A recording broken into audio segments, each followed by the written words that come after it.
Hello and welcome to this episode of Nick of Time. We will talk about Knicks vs Pelicans game a little bit because it was a freaking blowout, and Knicks vs Magic game, which was another blowout, and Knicks vs Hornets, which was another blowout. So there's a lot of blowouts in this Knicks last three games of this week. So I will not be talking a lot about Knicks. I mean, I have specific notes, like 4 or 5 of the notes, but it's more going to be about the NBA today. It might be a short actual video because there's not a lot to talk about. But let me get into the first Knicks notes I have. Is Mikal had a great game that he can build on. He in his last few games, I don't even have it pulled up right now. I'm really slacking off. But yeah, he's been having a great few games. I just feel like he needs to build on for some of these games, man.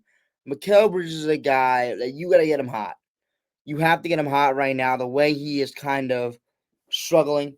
Yeah, 31 against the New Orleans Pelicans, 19 against the Orlando Magic, and 19 against Charlotte. So you're seeing like progression, and you see that 20-point per game against Dallas. Like there's games there that you could see you could build on, but he's got to build on those last 3 game stretch. He has to. And I think it's getting at a time of the season where it's like, Mikal Bridges, yes, we understand he had the first 3 weeks of terribleness, but you got to put it together now. You have to, because we're getting in this time of the season where everybody just needs to start to gel. So it's time for Mikal Bridges to start being Mikal Bridges. He doesn't need to drop 30, but he just needs to be Mikal Bridges right now. McBride and campaign, man, them off the bench is one of the best 1-2 punches off the bench I've seen with my own 2 eyes. I mean, think that there's a very good mix of just both two best offensive punches the Knicks can have on the bench. It kind of reminds me of those quickly bench lineups, man, where Quickly was off the bench. It reminds me of that, man. McBride, an amazing player, came back from injury. Thank goodness we needed him 100%. Every single bucket he gives us is so good, and Knicks need every single bucket. Campaign, man, same thing with him. Just every single production the Knicks are getting off the bench is very needed, and McBride and Campaign are giving them that consistently, which is needed. Knicks defense is amazing when locked in. With this defense, when locked in, is a number one defense in the league. I've said it 100 times, and I mean it. This Knicks team, when they're locked in the half court, when they're locked in, everybody's on a string. When they need to stop, this team gets that stop. So I think it's about, can you sustain a defense for the whole entire game? But I think when this Knicks team needs a stop, they're gonna get one. But it's just about, can you consistently get defensive stops throughout the game? I don't know about that yet. Josh Hart. Shout out to Josh Hart. Does nothing bad. I mean, he does nothing bad. There's like, you know what you're getting when you put Josh Hart out there. I mean, you know there's a ceiling. Like, you could definitely get like 30. Like, you would get 30 out of him. You get 20 out of him. Not 30, but you can get 20 out of him. Like, you can have a good 20-point game. But man, you know he's gonna give you that triple double. He's gonna give, not triple double, but you know he's gonna give you a mix of points, rebounds, assists, which this Knicks team needs a lot. He's a very good connector with all those good players, like Mikal, Cat, Jalen Brunson, and OG Anunoby. When you have somebody like Josh Hart, who's a very good connector with those 4 great players, you need that in your starting lineup. Yeah, the Cavs are just real contenders, man. They're real contenders. They had some wins in the early season where they were like, whatever, man. You beat a lousy team. Who cares? But now they're getting some wins where they are really coming to play. They're playing the Hornets right now. It's another game they will win because it's a lousy opponent. But you know, um, yeah, they got a win against the Cavs. They got not Cavs. They got a win against the Nuggets, which was impressive. They got a win against like Celtics. So they have got some impressive wins in there sprinkled in, which gives me a little bit more hope in this Cavs team going down the season and feeling like they're real contenders, and the Knicks should really worry about them as they get down the season. Yeah, let's get in the Lakers, man.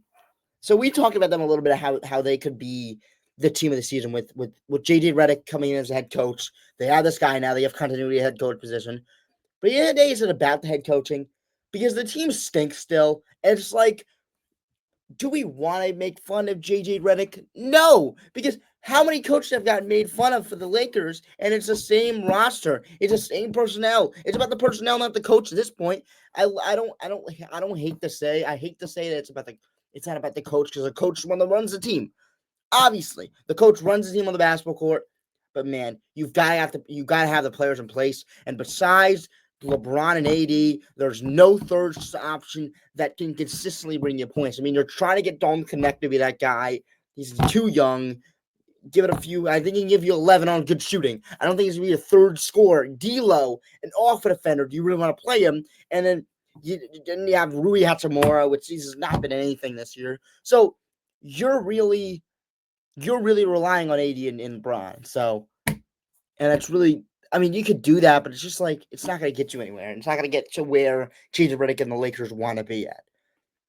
Yeah, the Bucks are figuring out. I think they're figuring out because they're playing bad teams. Obviously, they're playing pretty bad teams, and honestly, I'm not scared at all. Like them figuring it, I don't care. Like I really could not care less. Like they're figuring it out, but they lost against the Celtics. Like they're gonna lose games to decent teams. These are, but they'll beat up on the Pistons. They'll beat up on the Pistons. I mean, they did a good job beating up the Pistons. So let's go through their calendar. And let's break them down. A loss against the okay.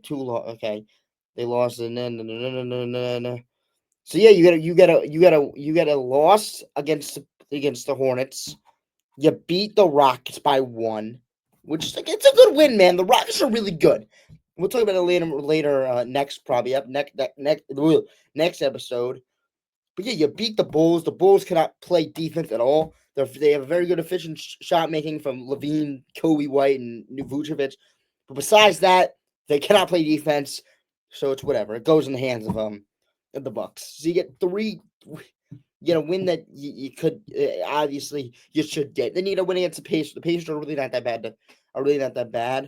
But I just do not think they're that good at where the Bucks want to be. The Pacers should not be at. So obviously, the Bucks should be better than the Pacers. That's just my thing. See, they get a win. They barely beat the Hornets. They barely beat the Heat. They beat the Wizards by 10. Like they beat the Pistons and they lose to an actual basketball team in the Hawks. Like this is an actual basketball team and they lose. This is a 13-11 basketball team. You're losing to a 13-11 basketball team. Like it just doesn't make any sense to me how everybody's buying this Bucks hype. I just don't understand it. I don't understand it at all. This Bucks team just isn't good. They haven't proved anything to me, and then they lose to the Celtics, of course. Which you're losing to the Celtics, but it's whatever. But yeah, they face the Nets today, which it could be a game that they could. They face the Nets tomorrow, which could be a game they lose, or they could win that game. But they're probably gonna win it with the way they're performing. So I think they do lose the Magic. I mean, I don't know. We'll talk about the Magic later. They could be the Magic, but I think they lose the Cavs, then they beat the Wizards, and I think they're gonna rack together a few wins, man. They're gonna rack together a few wins. But remember, as I said it, these teams are not good. They're playing. So just do not be worried if you're Knicks or even Cavs. I don't even know why you'd be worried, or Celtics fan. And somehow, if you're worried, just do not be worried. Or even Magic, just do not be worried, man. This team is not good. They're playing very easy competition. They're not good. Yeah, the Hawks are really good too. Let's talk about the Hawks, man. Them getting Dyson Daniels for DeJounte Murray. I think they could have accepted that right now. Hindsight, 1-for-1, without no picks, without nothing else. 1-for-1 DeJounte Murray for Dyson Daniels. The way Dyson Daniels has played defense has really figured out all the Hawks' problems about their defense. Just they need that spark of defensive life. They had some good, like DeAndre Hunter's a good defender, but they need those guys who can make big efforts defensively, like steals, like blocks, those type of stuff they didn't have. So that like gets other teammates involved when you see those steals, you see those blocks. Instead of just seeing like lockdown defense from DeAndre Hunter, no one cares. Like people care about the big defensive plays, the steals, the blocks. That's when you get Bojan Bogdanovic or the Bogdanovich from the Hawks getting in there defensively. You get Trae Young even having a good possession defensively, I saw on Twitter.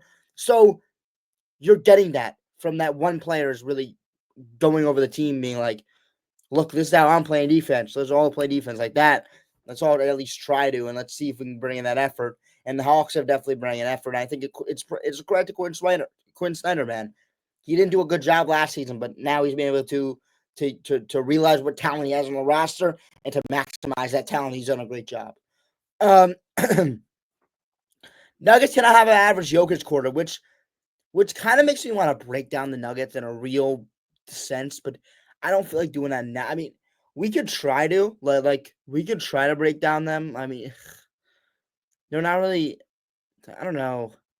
They're a good team, man. They're a really good team, and as I talk about the Nuggets, okay, whatever. There's the thing about the Nuggets that I just saw, but we could try to break them down and just like they lost the Clippers, they beat the Warriors, they lost the Cavs in the last 3 games. Like they're a real team that I don't know. Like when they lose, they don't get a they don't they need Jokic to be perfect. They need Jokic to be absolutely perfect. Not even LeBron's perfect. Not even like Jalen Brunson. Like you look at these superstars in the league, not even they're perfect. So if you expect for a perfect game every single night from Jokic, that just ain't happening. So you're gonna have to have somebody else step up. It's gonna have to happen.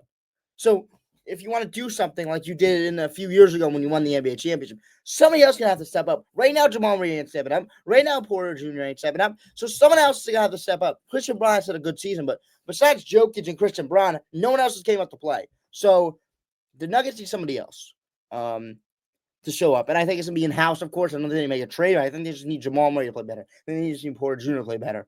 I think they just need something like that. And consistently too. They obviously need consistency with those guys. Magic do not have the shot making at all. They do not. I think it's obvious. I think they need Paolo back. But I think besides that, it really shows that they do not have shot making. It's a very good thing. It's a very good thing to see them get better. They don't really have a timeline for winning, so who cares if they win right now? Who cares if they don't? But yeah, it's just proof of concept if they keep winning. So good for them. There's not a team I'm really worried about because they don't really have that shot making. Warriors do not have a second shot creator. And I think that's really the biggest thing here. We were really loving the Warriors. Everybody was loving the Warriors because they had that good defense and it's just Steph Curry being Steph. But I think right now it's the defense has been able to get fizzled out. The the second scorer and Buddy Hield just came to a halt. Like, and then they don't really have anything. They don't have a second scorer. Their defense is not really top tier. So what do you really have there?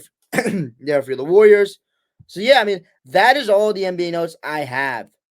Um, so that's gonna do it for this episode of Nick of Time. Make sure to like and subscribe to this channel if you are as big as a Knicks/NBA fan as me, because I'll be pumping out this content every week, all season long. Peace out. Let's go Knicks.